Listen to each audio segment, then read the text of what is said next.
बच्चों कल हम लोगों ने प्रोटिस्टा का यूग्लिनाइड्स लास्ट में हमने पढ़ा था। थोड़ा सा अगर पीछे जाएं तो आपको याद होगा कि कल हमने प्रोटिस्टा को डिवाइड किया था 3 ग्रुप में। कौन कौन सा? On the basis of nutrition, photosynthetic, saprotrophic and parasitic. Photosynthesis में बेटा हमने पढ़ा था क्राइसोफाइट्स, डायनोफ्लैजेलेट्स एंड यूग्लिनॉइड्स। और सैप्रोट्रॉफिक मोड ऑफ न्यूट्रिशन में आते हैं स्लाइम माउल्ट्स और पैरासाइटिक में प्रोटोजोआ। तो हमने क्राइसोफाइट्स, डायनोफ्लैजेलेट्स एंड यूग्लिनॉइड्स कल तो फिनिश कर लिया था। आज हम स्टार्ट करने जा रहे हैं बेटा प्रोटिस्टा का जो सैप्रोट्रॉफिक मोड ऑफ न्यूट्रिशन शो करते हैं बेटा, वो होते हैं स्लाइम माउल्ट्स, है ना, स्लाइम माउल्ट्स। अभी जो स्लाइम माउल्ट्स होते हैं बेटा, इनमें मोड ऑफ न्यूट्रिशन तो आप पहले से जानते हो क्या होता है सैप्रोट्रॉफिक। अब सैप्रोट्रॉफिक मोड ऑफ न्यूट्रिशन में होता क्या है बेटा? इसमें होता है बेटा organic food material converted into inorganic. कैसे? With the help of enzymes. ठीक बात है। अब मान लो ये कोई फूड पार्टिकल है, ठीक है, और ये कोई ऑर्गेनिज्म है, ये कोई बेटा ऑर्गेनिज्म है कोई, मान लो ऐसे, ठीक है। अब ये इसको इनटेक करना चाहता है, ठीक है, तो ये क्या करेगा बेटा, इसने कुछ एंजाइम सेक्रेट किए है ना outside from the body of an organism, secrete हुआ एंजाइम्स। ये ऑर्गेनिज्म है बेटा कोई, ये ऑर्गेनिज्म है और ये फूड है। इस फूड को ये ऑर्गेनिज्म खाना चाहता है, सिंपल सी बात है। तो इसने एंजाइम सेक्रेट किए। इस एंजाइम के हेल्प से इसने क्या किया, इस फूड को डिग्रेड कर दिया, मतलब पार्शियली डाइजेस्ट कर दिया। मतलब ये हुआ action of this enzymes, this food converted into simpler form. ये देखो, ये फूड अब जो था सॉलिड फूड था, डेड एंड, ये क्या था बेटा, डेड एंड डिकेइंग मैटर। तो ये जो फूड था अब ऐसा हो गया due to action of this enzymes. अब इस फूड को ये इनटेक कर लेगा, एब्जॉर्ब कर लेगा। This type of mode of nutrition is called saprotrophic mode of nutrition. हमारे में क्या होता है बेटा, हम तो सीधे इनगल्फ कर लेते हैं, उसको होलोजोइक मोड ऑफ न्यूट्रिशन बोलते हैं। जब ऑर्गेनिज्म क्या करे, फूड को इंजेस्ट कर ले, तो उसको होलोजोइक मोड ऑफ न्यूट्रिशन हम बोलते हैं। यहाँ पे सैप्रोट्रॉफिक है, डेड एंड डिकेइंग मैटर को इनटेक कर रहा है, बट उसको डाइजेस्ट करके। ऐसा ही मोड ऑफ न्यूट्रिशन बेटा पाया जाता है फंगस में, आप जानते हो फंगस में पाया जाता है सैप्रोट्रॉफिक मोड ऑफ न्यूट्रिशन। तो इसलिए स्लाइम माउल्ट्स को और हम क्या बोलते हैं, फंगी लाइक प्रोटिस्ट्स। मतलब स्लाइम माउल्ट्स जो होते हैं बेटा वो फंगस के जैसे होते हैं, मतलब ऐसा प्रोटिस्ट जो फंगस के जैसा हो, किसके भी आप पे, मोड ऑफ न्यूट्रिशन के बेसिस पे बेटा, है ना। तो स्लाइम माउल्ट्स और फंगी लाइक प्रोटिस्ट होते हैं। ये बात समझ में आ गई आपको? इंपॉर्टेंट लाइन है बेटा, ये इंपॉर्टेंट लाइन है, इसको याद ही रखना है आपको। नीट के पॉइंट ऑफ व्यू से तो बहुत ही इंपॉर्टेंट है ये मोड ऑफ न्यूट्रिशन, कैसे सैप्रो क्या होता है ना, होलोजोइक क्या होता है। अब हम किसी भी हर एक चीज़ को डिटेल पढ़ते हुए चलेंगे। ये 9th-10th नहीं है कि चलो ऐसा रट लिया काम चल गया, हर चीज़ को हमें समझना पड़ेगा बेटा। और एक चीज़ और ध्यान रखना, जो हम यहाँ पे बता रहे हैं, जितना बता रहे हैं बेटा उतना ही पढ़ना है आपको, उससे ज़्यादा पढ़ने की कोशिश मत करना कि चलो वो भी पढ़ लें, वो पढ़ लें। बहुत ज़्यादा करना है आप तो एनसीईआरटी पढ़ सकते हो, आप एनसीईआरटी पढ़ सकते हो। वैसे तो हम कुछ छोड़ते ही नहीं, सारा कुछ लिखवा देते हैं यहाँ पे, बट चाहो तो एनसीईआरटी पढ़ सकते हो। और मेरा नोट्स काफ़ी है आपको नीट में एक गवर्नमेंट सीट नहीं, बढ़िया रैंक दिलाने में हेल्प करेगा बेटा, अच्छा रैंक दिलाने में हेल्प करेगा। आप 700 प्लस मार्क्स गेन कर सकते हो। बायोलॉजी में तो 360 का पेपर होता है ना, 360 मार्क्स का, उसमें आ सकता है 360 तो हम नहीं कर सकते, लेकिन 350 तक तो आ ही जाएगा, जितना हम पढ़ा रहे हैं उसी में से। नोट्स काफ़ी है बेटा हमारा, है ना। इस भ्रम में मत रहना कि हम सर ने तो ये बताया नहीं, ये भी नहीं बताया, ये नहीं, ऐसा कुछ नहीं है बेटा। जितना हम बता रहे हैं उसी में से पेपर आएगा आपका, ठीक है ना, उसी में से पेपर आएगा। उससे बहुत ज़्यादा एक्स्ट्रा पढ़ने की जरूरत आपको नहीं है ना। तो नेक्स्ट पॉइंट इसमें है बेटा कि इसको हम फंगी लाइक प्रोटिस्ट तो बोलते हैं। सेप्रोट्रॉफिक मोड ऑफ न्यूट्रिशन ये शो करता है, depend on dead and decaying matter, ठीक है। इसकी बॉडी की टाइप 2 होती है, बहुत ज़्यादा नहीं पढ़ना है इसमें। Type of slime mould, slime माउल्ड्स। तो बेटा ये 2 तरह के होते हैं। पहला है बेटा, पहला है ए सेलुलर बॉडी फॉर्म। ए सेल्यूलर, वाह जी वाह, ए सेलुलर। अब मैंने ए सेलुलर लिखा है बेटा, तो आप सोच रहे हो कि सर सेलुलर तो ठीक है, ये ए सेलुलर क्या है? मतलब जो सेल ना हो, सेल ना हो, अगर सेल है ही नहीं तो फिर वो लिविंग कैसे, है ना। सेल जब है ही नहीं तो वो लिविंग कैसे? कोई बात नहीं, इस चीज़ को समझते हैं कि मैंने यहाँ पे ए सेलुलर क्यों लिखा है। देखो बेटा, ये है एक सेल, बता सकते हो, मान सकते हो कि नहीं? ठीक है, इसको हम बंद करते हैं तो एक सेल हो गया, ऐसे एक सेल हो गया। ये न्यूक्लियस है इसका, यूकैरियोटिक सेल है, तो ठीक है, प्रोटिस्टा है। लेकिन अब इसकी ग्रोथ हो रही है, देखो कैसे ग्रोथ हो रही है, ऐसे ऐसे, है ना।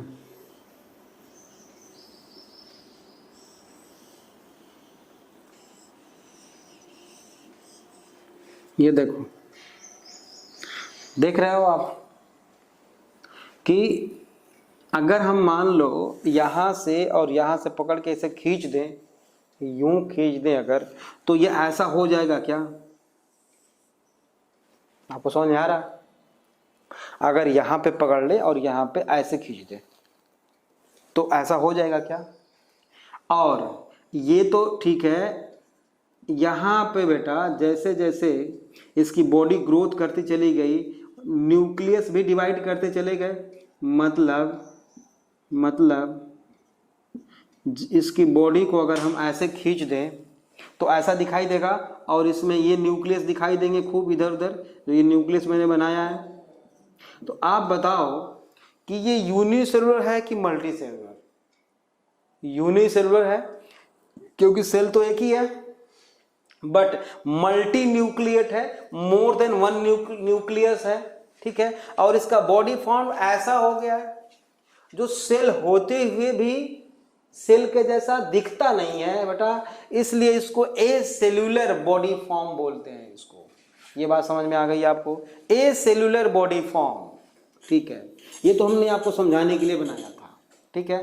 तो ये कैसा है बेटा, ए सेल्यूलर बॉडी फॉर्म कैसा है बेटा? मल्टी न्यूक्लिएटेड, ठीक बात है, मल्टी न्यूक्लिएटेड है।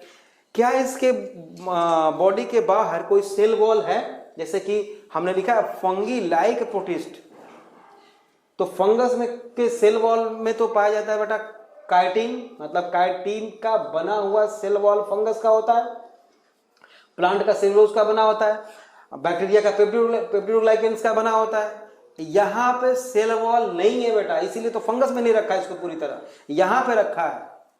बात समझ आ रही है? तो ये जो है बेटा, ये सेल मेम्ब्रेन है, ये सेल मेम्ब्रेन है बेटा, सेल मेम्ब्रेन है जो प्लाज्मा मेम्ब्रेन की बनी हुई है, ठीक है। सेल वॉल एब्सेंट में लिख रहा हूं, cell wall absent, cell wall है ही नहीं इसमें, ठीक है। तो मल्टी न्यूक्लिएट कंडीशन है, तो मल्टी न्यूक्लिएट कंडीशन है बेटा, तो इस तरह के स्ट्रक्चर को हम बोलते हैं बेटा सिनोसिटिक, सिनोसिटिक कंडीशन है। सिनोसिटिक मतलब multi nucleate condition, more than one nucleus इसमें है एक ही सेल के अंदर, ठीक बात है। Cell wall absent, cell membrane present, याद रखना अच्छी तरह। अगर सेल वॉल होता तो फंगस में रख देते इसको हम, और रूबिकाइटिड का बना होता तब। मोड ऑफ न्यूट्रिशन कैसा है, सैप्रोट्रॉफिक मोड ऑफ न्यूट्रिशन इसमें है, मल्टी न्यूक्लिएट है but no cell wall, coenocytic condition, ठीक है। अब इस तरह का बॉडी फॉर्म, इस तरह का बॉडी फॉर्म जो सिंगल सेल होते हुए भी मल्टी न्यूक्लिएट है, सिनोसिटिक है और सेल वॉल नहीं है, तो इस बॉडी फॉर्म को हम बोलते हैं बेटा प्लाज्मोडियम, प्लाज्मोडियम। अब देखो प्लाज्मोडियम हम यहां पे लिख दें, यहां पे हम लिख रहे हैं बेटा प्लाज्मोडियम, एक बार और लिखूं प्लाज्मोडियम। अब इसको मैं अंडरलाइन कर दिया, इसको अंडरलाइन नहीं किया, दो बार लिखा हूं एक ही चीज को, स्पेलिंग सेम है। इसको मैंने अंडरलाइन किया, इसको अंडरलाइन नहीं किया, इसका मतलब जानते हो क्या होता है, ये मलेरियल पैरासाइट हो गया बेटा, जो मलेरिया डिजीज कॉज करता है, प्रोटोजोआ। इसका जूलॉजिकल नेम है ये, क्योंकि इसके नाम के नीचे मैंने अंडरलाइन किया हुआ है, इसलिए इसका क्या हो गया, ये ऑर्गेनिज्म का नाम हो गया। इसके नीचे मैंने अंडरलाइन नहीं किया है बेटा, इसलिए ये क्या हो गया, बॉडी फॉर्म हो गया ऑफ स्लाइम माउल्ड। मैं यहां पे लिख देता हूं प्लाज्मोडियम, यहां पे क्या है, it is body form of slime mould, body form of slime mould, ठीक है, बहुत अच्छी तरह समझ में आ गया। अब बेटा क्या है कि during unfavourable condition, unfavourable condition क्या होता है बेटा कि ये अपने बॉडी को कॉन्स्ट्रिक्ट कर लेता है, ठीक बात है। ऐसा कर लेगा ये, ऐसा है ना, ऐसा कर लेगा अनफेवरेबल कंडीशन में, ठीक है। और इसमें मोर देन वन न्यूक्लियस तो है ही है, मोर देन वन न्यूक्लियस तो है ही है। अब होता क्या है बेटा, ये न्यूक्लियस मैं इसमें बना दूं, ये न्यूक्लियस बना देता हूं मैं कुछ, यहाँ पे मैंने 5 न्यूक्लियस दिखाए हैं, ठीक है। अब ये साइटोप्लाज्म तो है ही है, अब यहाँ भी साइटोप्लाज्म सेल है तो साइटोप्लाज्म तो होगा ही, आपको पता होना चाहिए, मैंने लिखा नहीं था। साइटोप्लाज्म है और न्यूक्लियस है।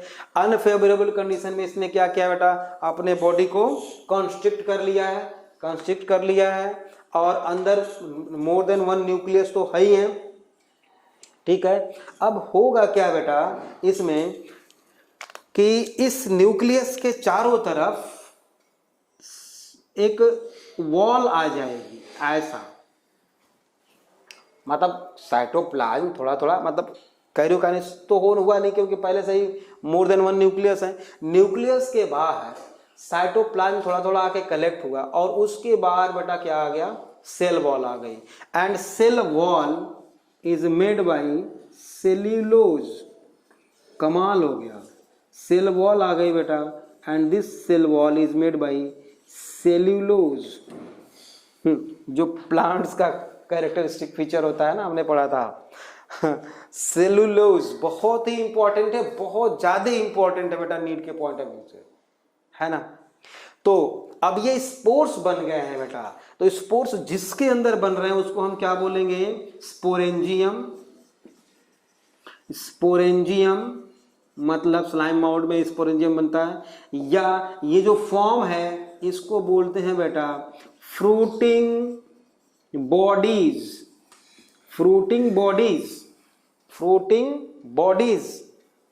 फ्रूटिंग बॉडी बन गया ये, और ये है स्पोर्स बन गए, और यही स्पोर्स बेटा जब फेवरेबल कंडीशन आएगी तो डेहिस होंगे मतलब उस तोड़ के बाहर निकल जाएगा, यहाँ पे दिखा देता हूँ।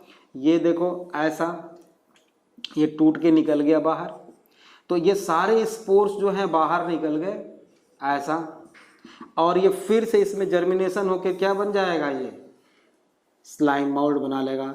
जर्मिनेट, ये स्पोर्स हैं, ये रिप्रोडक्शन हम लोग पढ़ लिया है ना, ये स्पोर्स हैं, तो germinate and produce slime mould.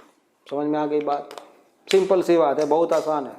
Unfavourable condition में यही प्लाज्मोडियम बॉडी फॉर्म क्या हुआ, कॉन्स्ट्रिक्ट कर लिया बॉडी को और स्पोरेंजियम बना लिया। उस स्पोरेंजियम के अंदर स्पोर्स प्रोड्यूस किए गए, उस स्पोर्स के चारों तरफ क्या है बेटा, सेल वॉल है, सेलुलोज की बनी हुई। और फेवरेबल कंडीशन आने पे वही डेहिस हो जाएगा, बाहर निकल जाएगा, टूट के स्प्रेड हो जाएगा और क्या बना लेगा, जर्मिनेट करके स्लाइम माउल्ड बना लेगा। दूसरा बॉडी फॉर्म है इसका बेटा, दूसरा है बॉडी फॉर्म, दूसरा बॉडी फॉर्म है, इधर बनाऊं क्या, चलो यहीं बना देता हूं। दूसरा बॉडी फॉर्म है इसका सेल्यूलर, ये तो वही सेल्यूलर था, अब ये है बेटा सेल्यूलर बॉडी फॉर्म। यहां पे मैं बनाता हूं सेल्यूलर बॉडी फॉर्म, कुछ इस तरह से होता है बेटा। देखो ये एक सिंगल सेल है, ये भी एक सिंगल सेल है, ये भी एक सिंगल सेल है, ये भी सिंगल सेल है, ये भी है, ये भी है, ये भी है। देखो बहुत सारे जो है स्लाइम माउल्ड्स एक साथ रह रहे हैं यहाँ पे, देख लो ऐसा, बहुत सारे स्लाइम माउल्ड्स एक साथ एक ही जगह पे हैं। तो अब ये कैसा दिख रहा है, कैसा दिख रहा है, प्लाज्मोडियम के जैसा दिख रहा है अगर दूर से देखें तो इसको, लेकिन प्लाज्मोडियम है नहीं, इसलिए इसको क्या बोलेंगे, इस बॉडी फॉर्म को, ये सेल्यूलर जो बॉडी फॉर्म है, स्यूडो मतलब फॉल्स, स्यूडो मतलब false, pseudo plasmodium, pseudo plasmodium, pseudo plasmodium बोलेंगे इसको, ठीक बात है। या ये ऐसा नहीं लग रहा है आपको कि बहुत सारे अमीबा एक ही जगह आके इकट्ठा हो गए हैं, इसलिए इसको बोलेंगे बेटा मिक्स अमीबा। यहां पे लिख देता हूं, और MYXA mix amoeba, mix amoeba है ना, मिक्स अमीबा या स्यूडोप्लाज्मोडियम। बस बॉडी फॉर्म अलग अलग है, बाकी सारा कुछ प्रॉपर्टी स्लाइम माउल्ड का ही है। तो स्लाइम माउल्ड में बस इतना ही। अब है बेटा प्रोटोजोआ। प्रोटोजोआ बेटा अब हम लोग क्या करते हैं, नेक्स्ट लेक्चर में देखते हैं ना, प्रोटोजोआ जो है नेक्स्ट लेक्चर में देखेंगे।